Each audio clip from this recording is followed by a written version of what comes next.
Assalamualaikum warahmatullahi wabarakatuh. Perkenalkan, nama saya Siti Rohmatun Nihaya, NIM 1120026. Di sini saya akan membahas peranan teknologi informasi dalam berbagai bidang. Peranan teknologi informasi ada berbagai macam. Yang pertama, di bidang dunia pendidikan. Yang kedua, di bidang dunia perbankan. Ketiga, di bidang dunia kesehatan. Keempat, di bidang perdagangan elektronik. Yang kelima, di bidang kepolisian. Yang keenam, di bidang kemiliteran. Yang ketujuh, di bidang perancangan produk. Teknologi informasi merupakan elemen penting dalam kehidupan berbangsa dan bernegara. Peranan teknologi informasi pada aktivitas manusia pada saat ini memang begitu besar. Teknologi informasi telah menjadi fasilitas utama bagi kegiatan berbagai sektor kehidupan, di mana memberikan andil besar terhadap perubahan-perubahan yang mendasar pada struktur operasi dan manajemen, organisasi, pendidikan, transportasi, kesehatan, dan penelitian. Yang pertama, peran teknologi informasi di bidang dunia pendidikan. Menurut Rosenberg tahun 2001, dengan berkembangnya penggunaan teknologi informasi, ada 5 pergeseran dalam proses pembelajaran, yaitu dari pelatihan ke penampilan, dari ruang kelas ke kapan saja dan di mana saja, dari kertas ke online atau saluran, dari fasilitas fisik menjadi fasilitas jaringan kerja, dari waktu siklus menjadi waktu nyata. Komunikasi sebagai media pendidikan dilakukan dengan menggunakan media-media komunikasi seperti telepon, komputer, internet, email, dan sebagainya. Interaksi antara guru dan siswa tidak hanya dilakukan melalui hubungan tatap muka, tetapi juga dilakukan dengan menggunakan media-media tersebut. Rosenberg 2001. Oleh sebab itu, inilah peranan teknologi informasi bagi dunia pendidikan. Yang pertama, sistem pengajaran berbasis multimedia, yaitu media pembelajaran yang menggunakan teks, foto, gambar, audio, video, animasi, dan lain-lain. Yang kedua, e-learning atau pembelajaran jarak jauh. E-learning adalah pembelajaran jarak jauh atau distance learning yang memanfaatkan teknologi komputer, jaringan komputer, dan internet. E-learning memungkinkan pembelajar untuk belajar melalui komputer di tempat mereka masing-masing tanpa harus secara fisik pergi mengikuti pelajaran atau perkuliahan di kelas. Yang kedua, peran teknologi informasi di bidang dunia perbankan. Di era milenial seperti ini, banyak jual beli atau bisnis yang menggunakan transaksi online. Dan banyak pelaku bisnis yang menggunakan layanan perbankan modern. Peran TI dalam bidang perbankan yaitu adanya transaksi sistem online. Jadi, manusia tidak perlu datang ke bank untuk melakukan transaksi, seperti transaksi pembayaran pulsa, tagihan listrik, telepon, dan lain-lain. Transaksi bisa dilakukan dengan via internet atau transfer dan via PON atau pemindah bukuan. Yang kedua, ATM atau Automated Teller Machine.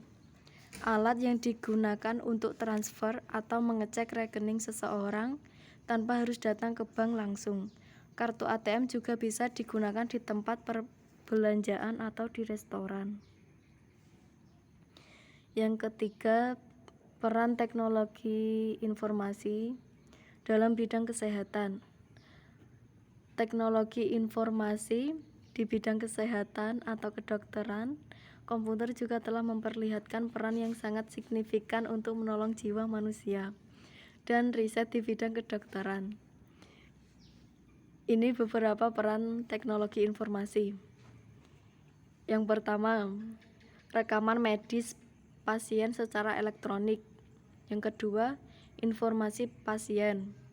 Yang ketiga, CT scan atau komputer tomografi, yaitu alat yang mampu memotret bagian dalam dari seseorang tanpa pembedahan. Yang keempat, mendiagnosis penyakit atau menentukan jenis USG. USG atau ultrasonografi. Ultrasonografi medis atau sonografi adalah sebuah teknik diagnostik pencitraan menggunakan suara ultra yang digunakan untuk mencitrakan organ internal dan otot, ukuran mereka, struktur, dan luka patologi. Membuat teknik ini berguna untuk memeriksa organ. Sonografi obstetrik biasa digunakan ketika masa kehamilan. Yang keempat, peran teknologi informasi dalam bidang perdagangan elektronik. E-commerce digunakan dalam transaksi penjualan dan pembelian serta pemasaran produk barang dan jasa secara online atau menggunakan sistem elektronik dengan internet sebagai medianya. Seperti transaksi penjualan menggunakan website atau blog, jadi pembeli tidak harus pergi ke pasar tradisional untuk membeli barang yang dibutuhkan. Mereka tinggal memesan lewat blog atau website dan barang akan diantar. Namun, sekarang banyak aplikasi yang menyediakan barang-barang. Jadi banyak penjual yang sudah jarang memakai blog. Aplikasi yang digunakan juga ada banyak, yaitu Shopee, Tokopedia, Lazada, dan lain-lain. Dan ada istilah COD atau cash on delivery, yaitu membayar ketika barang sudah sampai di tangan kita. Jadi pembeli tidak perlu takut terjadi penipuan.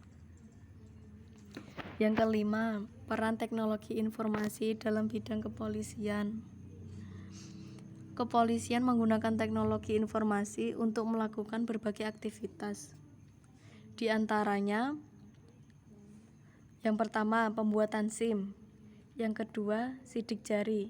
Salah satu bahan penyelidikan yang penting untuk menentukan jati diri pelaku kejahatan adalah berdasarkan jejak sidik jari si pelaku yang mungkin membekas pada alat atau senjata yang digunakan pada objek lain di TKP.